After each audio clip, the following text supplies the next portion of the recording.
हम तो चलिए इसे अनपैक करते हैं। आम तौर पर जब हम अपने स्मार्टफोन की स्क्रीन को बंद कर देते हैं तो ऐसा लगता है कि फोन पूरी तरह से सो गया है। बिल्कुल। स्क्रीन काली हो जाती है। एग्जैक्टली स्क्रीन काली है, कोई हलचल नहीं है। लेकिन अगर हम थोड़ी गहराई में जाएं तो असल में बैकग्राउंड में दर्जनों ऐप्स चल रहे होते हैं। हाँ, वो डेटा प्रोसेस हो रहा होता है। सही कहा। वाईफाई से फाइलें सिंक हो रही होती हैं, सिस्टम खुद को अपडेट कर रहा होता है। और मजे की बात यह है कि हमारा दिमाग, मतलब विशेष रूप से हमारा अवचेतन मन या सबकॉन्शियस माइंड, बिल्कुल इसी तरह काम करता बहुत ही सटीक उपमा है ये। है ना? दिन ढलने और आंखें बंद होने का मतलब ये बिल्कुल नहीं है कि दिमाग की प्रोसेसिंग रुक गई है, बल्कि देखा जाए तो असली काम तो तभी शुरू होता है। मैं तो कहूंगी कि वो बैकग्राउंड प्रोसेसिंग अपने चरम पर होती है। ओ, दिन भर हमारा चेतन मन यानी कॉन्शियस माइंड बहुत एक्टिव रहता है। वो दुनिया भर की जानकारी को फिल्टर करता है। लेकिन जब हम सोते हैं तो असली खेल शुरू होता है। और हमारी आज की इस गहन चर्चा का या इस डीप डाइव का केंद्र भी यही है। बिल्कुल। और आज हमारे पास जो सोर्स मटेरियल है वो नेपोलियन हिल के कुछ बहुत ही विस्तृत ट्रांसक्रिप्ट्स हैं। हाँ, जिन पर हम गहराई से बात कर रहे हैं। ये ट्रांसक्रिप्ट्स इस बात पर रोशनी डालते हैं कि सोने से ठीक पहले का समय मानवीय विचारों और भविष्य को किस तरह से आकार देता है। मतलब ये सिर्फ कोई दार्शनिक विचार नहीं है, बल्कि इंसानी दिमाग की वास्तुकला को, उसके आर्किटेक्चर को समझने का एक पूरा ब्लूप्रिंट है। तो आज का हमारा मिशन यही है। हम ये डिकोड करेंगे कि ऑटो सजेशन या स्वयं को सुझाव देने का जो नियम है वो असल में कैसे काम करता है, बिल्कुल। और कैसे बार बार दोहराई गई बातें हमारे अवचेतन मन की दिशा ही बदल देती हैं। मतलब कैसे कोई भी व्यक्ति वास्तविक सफलता मिलने से बहुत पहले ही अपने भीतर एक सफल पहचान या वेल्दी आइडेंटिटी का निर्माण कर सकता है। ये बहुत जरूरी पॉइंट है। हाँ, और चर्चा में आगे बढ़ने से पहले एक बात स्पष्ट करना जरूरी है।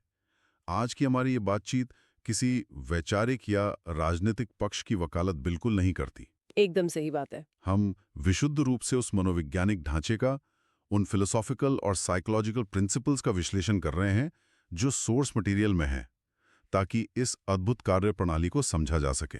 हाँ, मतलब ये किसी थोपी गई विचारधारा के बारे में है ही नहीं। ये तो प्राकृतिक नियमों को समझने के बारे में है। वैसे ही जैसे हम गुरुत्वाकर्षण को समझते हैं। सही कहा। हिल के ट्रांसक्रिप्ट्स में इस बात पर बहुत ज्यादा जोर दिया गया है कि सोने से ठीक पहले का समय सबसे ज्यादा कीमती होता है, क्योंकि उस समय हमारा चेतन मन, जो दिन भर एक सख्त पहरेदार की तरह काम करता है ना, वो पहरेदार सो जाता है। या कह सकते हैं कि उसकी पकड़ थोड़ी ढीली पड़ जाती है। एग्जैक्टली और उस समय अवचेतन मन के दरवाजे पूरी तरह से खुले होते हैं। हिल ने अवचेतन मन को एक बिना विवेक वाले निर्माता या बिल्डर विदाउट कॉन्शियंस के रूप में वर्णित किया है। एक मिनट, ये सुनने में थोड़ा अजीब लग रहा है। क्यों? मतलब हम हमेशा मानते हैं कि हमारा दिमाग हमारी रक्षा करता है, वो हमारे भले के लिए सोचता है। जी लेकिन यहाँ कहा जा रहा है कि वो एक अंधी मशीन या बिना विवेक वाले निर्माता की तरह है। हाँ, बिल्कुल। इसका मतलब तो ये हुआ कि वो ये देखता ही है कि जो विचार हम उसे दे रहे हैं वो अच्छे हैं या बुरे। यही तो इस पूरे सिद्धांत की सबसे बड़ी चाबी है। अवचेतन मन सच या झूठ में भेदभाव नहीं करता। वो ये नहीं देखता कि विचार अमीरी के हैं या गरीबी के, सफलता के हैं या विफलता के। ओ, मतलब वो बस प्रोसेस करता है। हाँ, इसे समझने के लिए एक पुराने ग्रामोफोन या रिकॉर्ड प्लेयर की कल्पना कीजिए। जब सुई रिकॉर्ड पर घूमती है तो एक नाली या ग्रूव बन जाती है। बिल्कुल। कोई भी विचार जितनी बार दोहराया जाता है वो नाली उतनी ही गहरी होती जाती है। फिर एक समय ऐसा आता है जब दिमाग की सुई अपने आप उसी गहरी नाली में फिसल जाती है और वही गाना बजने लगता है। अरे वाह, ये बहुत ही बढ़िया उदाहरण है। और यही वो तंत्र है जिसे हिल ने कॉस्मिक हैबिट फोर्स का नाम दिया है। यानी जो कुछ भी पूरे विश्वास और भावना के साथ बार बार दोहराया जाता है, दिमाग उसे एक भौतिक वास्तविकता में बदलने के लिए काम पर लग जाता है। ये रिकॉर्ड प्लेयर वाली उपमा वाकई इस पूरे कॉन्सेप्ट को एकदम स्पष्ट कर देती है। यानी ये कोई जादू टोना नहीं है, बल्कि एक न्यूरोलॉजिकल रास्ता बनाने जैसी बात है। मैंने कहीं पढ़ा है कि थॉमस एडिसन जैसे महान विचारकों ने इस प्राकृतिक नियम का सचेत रूप से उपयोग किया था। हाँ, एडिसन का उदाहरण बहुत ही सटीक है। मैं बताती हूँ। एडिसन सिर्फ सोते नहीं थे, वे अपने सोने के समय को एक मानसिक प्रयोगशाला की तरह इस्तेमाल करते थे। एक मेंटल लेबोरेटरी की तरह। बिल्कुल। जब भी वे किसी आविष्कार को लेकर किसी मुश्किल में फंस जाते थे ना, तो वे उस समस्या को सोने से ठीक पहले अपने अवचेतन मन को सौंप देते थे। सच में? हाँ, वे खुद से कहते थे कि सुबह उठने तक उनके दिमाग को इस समस्या का हल खोजना है। ये उस बिना विवेक वाले निर्माता को एक स्पष्ट ब्लूप्रिंट देने जैसा था। और ये काम करता था? बिल्कुल करता था। वो अपने दिमाग को रात भर काम पर लगा देते थे और अक्सर सुबह उन्हें एकदम नया और सटीक समाधान मिल जाता था। जैसे जैसे दोहराए गए शारीरिक व्यायाम से शरीर की मांसपेशियां बनती हैं, बिल्कुल वैसे ही जानबूझकर दोहराए गए विचारों से हमारी मानसिक मांसपेशियां मजबूत होती हैं। ये वाकई एक बहुत ही शक्तिशाली विचार है कि हम अपने दिमाग को कोई काम सौंपकर आराम से सो सकते हैं। लेकिन यहाँ मुझे एक दिक्कत नजर आती है। कैसी दिक्कत? अगर हम इस उपजाऊ जमीन पर सफलता और रचनात्मकता के बीज बोना चाहते हैं, तो एक बड़ी समस्या सामने आती है। कोई भी नया बीज तब तक नहीं उग सकता जब तक कि हम वहां पहले से मौजूद खरपतवार को ना हटा दें। सही पॉइंट है। और सोर्स मटेरियल में हिल ने इन मानसिक खरपतवारों को एक बहुत ही सटीक नाम दिया है, डर के 6 भूत। ओ हाँ, डर के वे 6 भूत जो इंसानी दिमाग में चुपचाप घर कर जाते हैं और हमारी सारी ऊर्जा सोख लेते हैं। कौन कौन से हैं वो? ये हैं गरीबी का डर, आलोचना का डर, खराब स्वास्थ्य का डर, प्यार खोने का डर, बुढ़ापे का डर और मृत्यु का डर। हिल का बहुत स्पष्ट मानना था कि डर और दौलत एक ही बिस्तर पर नहीं सो सकते। ये बहुत ही गहरी लाइन है। है ना? जब तक दिमाग में डर का वास है, तब तक कोई भी सकारात्मक ऑटो सजेशन काम ही नहीं कर सकता। लेकिन यहाँ एक तार्किक सवाल उठता है और मुझे लगता है कि इस पर थोड़ी बात होनी चाहिए। हाँ, बताइए। क्या डरना कभी-कभी सिर्फ एक सामान्य समझ या कॉमन सेंस नहीं है? मतलब उदाहरण के लिए, अगर कोई व्यक्ति अपनी जीवन भर की जमा पूंजी किसी बिल्कुल अनजान व्यापार या बहुत ज्यादा जोखिम वाले स्टॉक में लगाने से डरता है, तो क्या वो सिर्फ अपना बचाव नहीं कर रहा है? क्या हर तरह के डर को भूत मानकर खारिज कर देना सही होगा? ये बहुत ही शानदार सवाल है और सच कहूं तो यहीं पर ज्यादातर लोग उलझ जाते हैं। हिल का मतलब ये बिल्कुल नहीं है कि कोई बिना सोचे समझे आंखें बंद करके किसी भी अनजान जगह अपने पैसे लगा दे या छत से छलांग लगा दे। हाँ, वो तो बेवकूफी होगी। बिल्कुल, वो उस डर की बात नहीं कर रहे हैं जो हमें आग में हाथ डालने से रोकता है।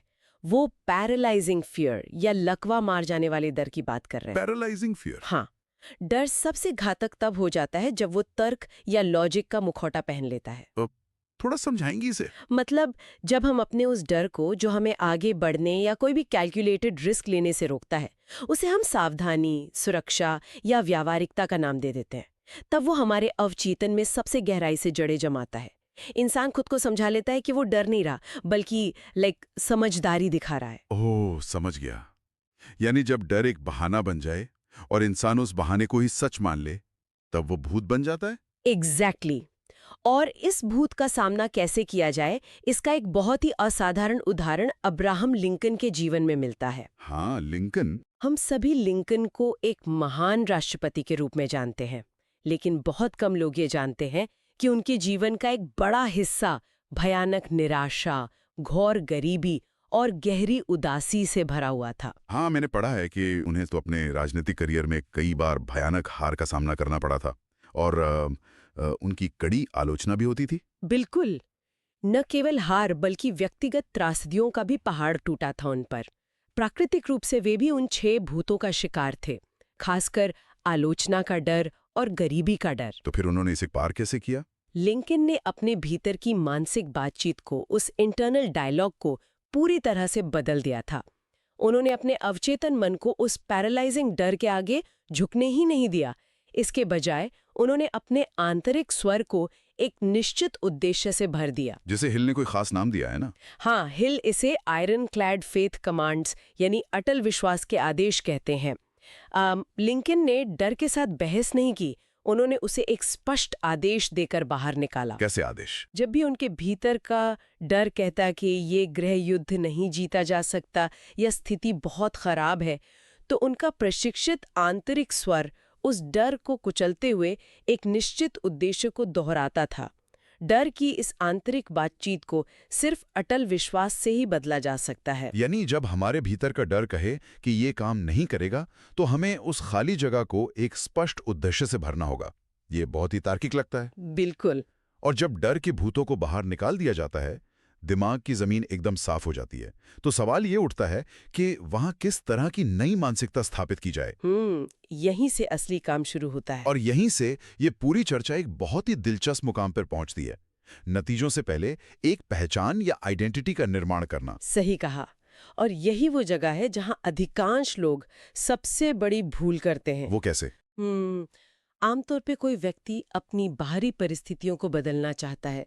वो चाहता है कि उसके पास ज्यादा पैसा हो, बेहतर पद हो या अच्छा स्वास्थ्य हो। जी। लेकिन वो अपनी आंतरिक पहचान को नहीं बदलना चाहता। हाँ, वो अंदर से तो वैसा ही रहना चाहता है। एग्जैक्टली वो अंदर से वही डरा हुआ और संशय से भरा व्यक्ति बना रहना चाहता है। जबकि सफलता का नियम यह है कि पहले अपनी पहचान का स्तर ऊपर उठाया जाए, फिर बाहरी नतीजे अपने आप उस स्तर तक पहुंच जाएंगे। इस पर चार्ल्स एम श्वाब का उदाहरण मुझे याद आ रहा है, बहुत ही कमाल का है। हाँ, श्वाब का केस स्टडी बहुत फेमस है। उन्होंने सिर्फ किस्मत के भरोसे या केवल कड़ी मेहनत के बल पर दौलत नहीं कमाई, उन्होंने एक अलग ही तरीका अपनाया। उन्होंने खुद को एक अमीर और सफल व्यक्ति के सांचे में ढालना शुरू कर दिया था, वो भी तब जब वे उस मुकाम पर बिल्कुल नहीं थे। बिल्कुल, श्वाब ने इस सफल पहचान को पूरी तरह से अपना लिया था। वे एक बहुत ही साधारण पृष्ठभूमि से आते थे, लेकिन उन्होंने सोचना, बात करना और चलना वैसे ही शुरू कर दिया था जैसे कोई बहुत बड़ा उद्योगपति या दौलतमंद इंसान करता है। मतलब उन्होंने अपनी मेंटल इमेज ही बदल दी। हाँ, उन्होंने अपने अवचेतन मन को ये महसूस कराया कि वे महानता के बीच रहने के हकदार हैं। और जैसा कि हमने रिकॉर्ड प्लेयर वाली उपमा में बात की थी ना, अवचेतन मन के पास अपना कोई विवेक तो है नहीं। हाँ, वो सच और झूठ में फर्क नहीं कर सकता। तो उसने श्वाब की इस नई पहचान को सच मान लिया और फिर उसी के अनुरूप अवसर, विचार और लोग उनके जीवन में खींचे चले आए। ये बात मुझे थिएटर के किसी अभिनेता की याद दिलाती है। अच्छा, कैसे? मतलब एक मेथड एक्टर पहले अपने किरदार के कपड़े पहनता है, उसी की तरह बोलने का अभ्यास करता है, उसी की तरह चलने फिरने लगता है, और वो ये सब तब तक करता है जब तक कि वो सचमुच मानसिक रूप से वो किरदार ना बन जाए।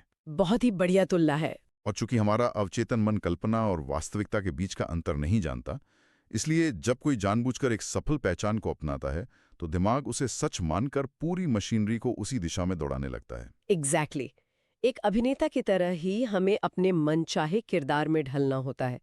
और इस नई पहचान को रोजमर्रा की जिंदगी में स्थापित करने के लिए हिल ने एक बहुत ही व्यावहारिक तरीका बताया है।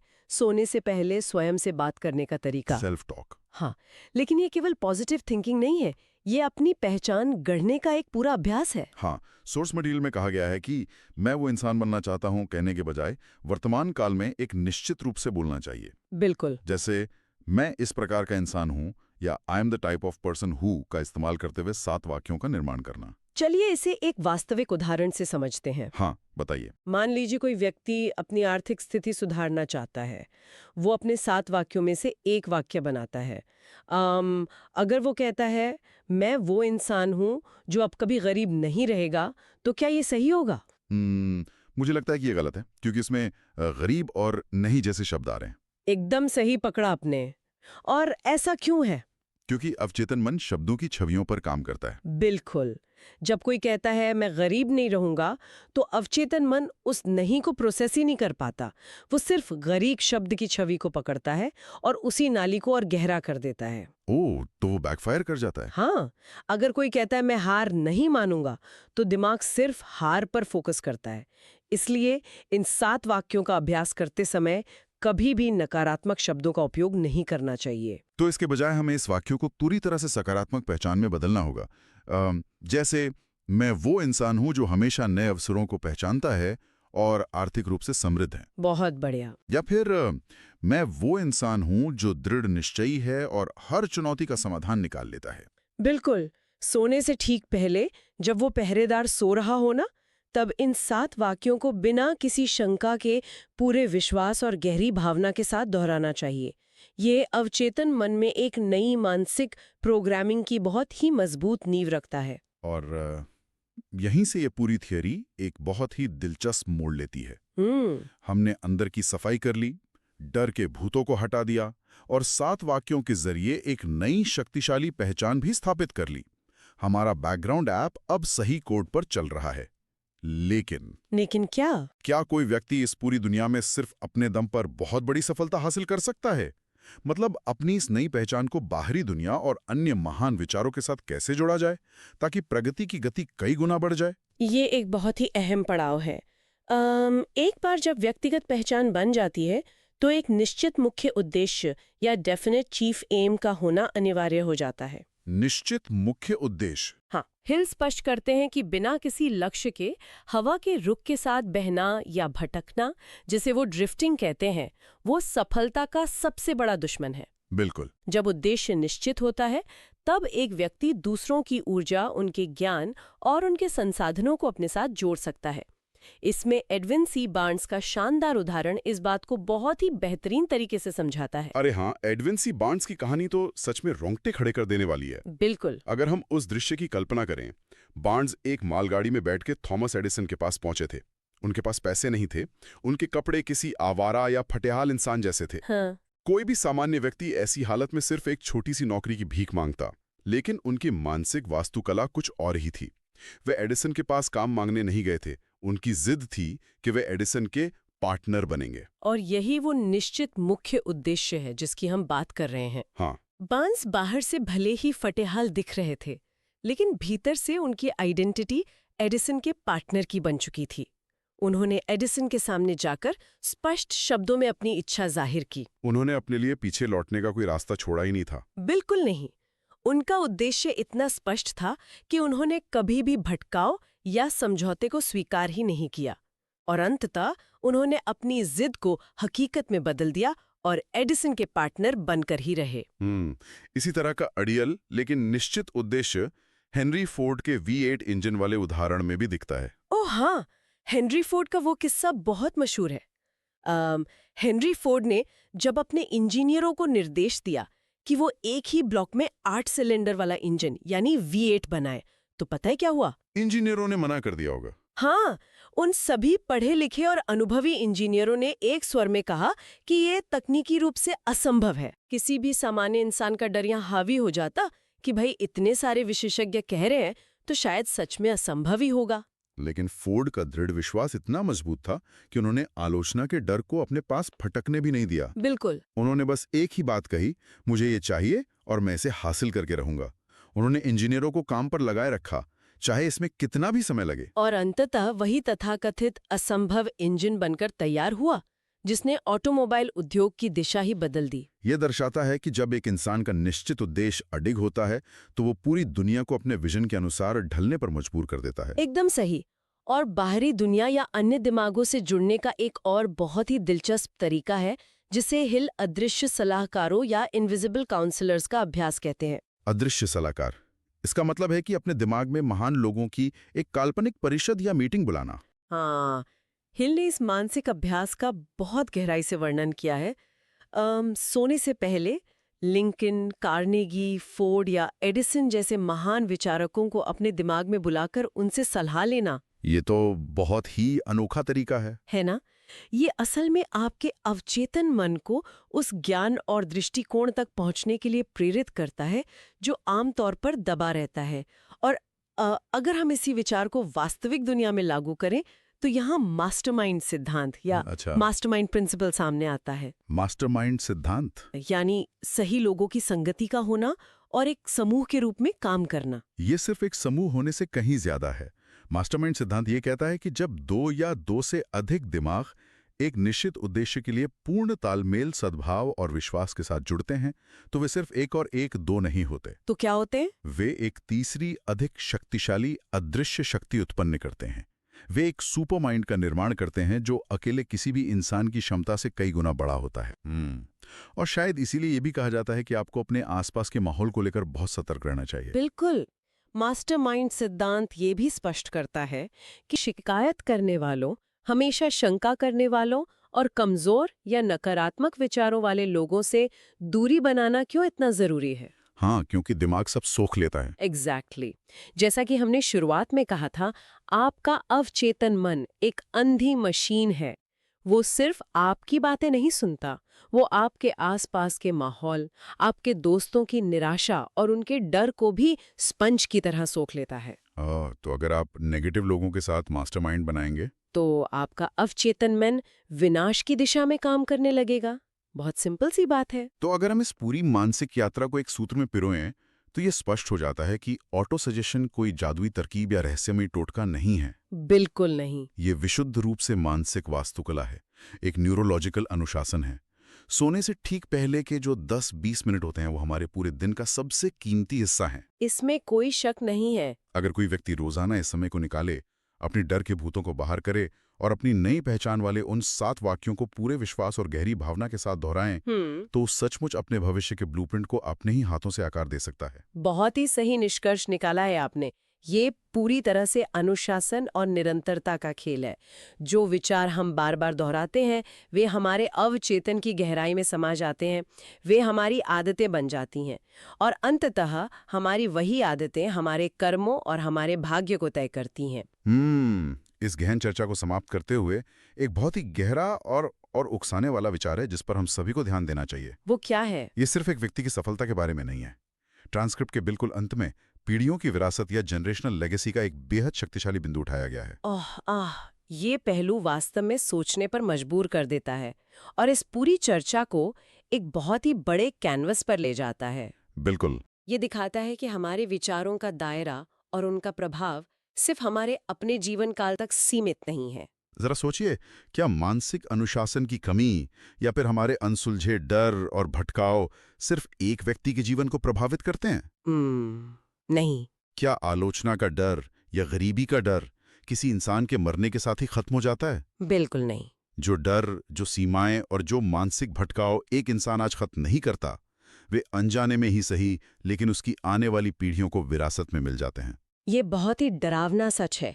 बच्चे अपने माता पिता के अवचेतन डर को बहुत आसानी से पकड़ लेते हैं। एग्जैक्टली। हमारी आदतें, हमारे काम को टालने की प्रवृत्ति और हमारे डर हमारे बाद आने वालों के लिए एक सामान्य स्थिति या नॉर्मल बन जाते हैं। हम सिर्फ पैसा, घर या संपत्ति विरासत में नहीं छोड़ते, हम अपनी मानसिकता, अपने सीमित विश्वास भी विरासत में छोड़ते हैं। बिल्कुल सटीक। क्या ये संभव है कि जो विचार हम आज हर रात सोने से पहले दोहरा रहे हैं या जो शिकायतें हम कर रहे हैं, वे केवल हमारा आज का बैंक बैलेंस या हमारा कल तय नहीं कर रहे हैं, बल्कि वे चुपचाप हमारी आने वाली पीढ़ियों का मानसिक डीएनए लिख रहे हैं? और इसी के साथ हम वापस अपने उस स्मार्टफोन वाले उदाहरण पर आते हैं। हाँ, जहां से हमने शुरुआत की थी। जब हम आज रात अपनी आंखें बंद करेंगे तो हमारे दिमाग की स्क्रीन भले ही बंद हो जाए, लेकिन बैकग्राउंड में कोई ना कोई ऐप हमेशा चल रहा होगा। बिल्कुल। तो आज रात नींद की आगोश में जाने से ठीक पहले खुद से ये पूछना सबसे जरूरी है, आपके दिमाग के उस बैकग्राउंड में आज कौन सा कोड लिखा जा रहा है? क्या बात है। क्या वो कोड आने वाले कल और आने वाली पीढ़ियों को सशक्त बनाएगा या फिर उन्हीं पुरानी सीमाओं और डरों को दोहराएगा? ये एक ऐसा विचार है जिस पर अकेले में शांति से बैठकर गहराई से सोचने की जरूरत है। ये यकीनन एक ऐसा सवाल है जिसका जवाब हर किसी को खुद खोजना होगा। तो इसी गहरे विचार के साथ हम आज की इस डीप डाइव को यहीं विराम देते हैं। अपने विचारों की ताकत को पहचानिए और अपने बैकग्राउंड ऐप्स को सही दिशा में प्रोग्राम करते रहिए।